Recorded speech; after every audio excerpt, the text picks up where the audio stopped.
বসতে ক্ষত বিক্ষত হয়ে গেল। হঠাৎ করে পয়গম্বর একদিন ফজরের নামাজ পড়লেন।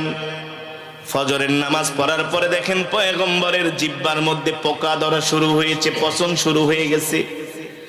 পয়গম্বর আসমানের দিকে ডাক দিয়া বলেন, আল্লাহ আল্লাহ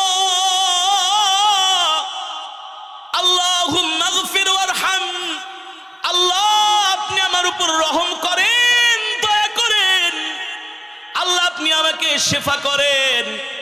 পুরা শরীর আপনি আল্লাহ পচায় ফেলেছেন, আমার কোনো দুঃখ নাই, কষ্ট নাই। আমি আপনার উপরে খুশি, আমি আপনার উপরে সন্তুষ্ট। এই পর্যায়ে এসো মাবুদ, আমি আপনার শুকরিয়া আদায় করছি যে আপনি আমার জিহ্বাটা ভালো রেখেছেন।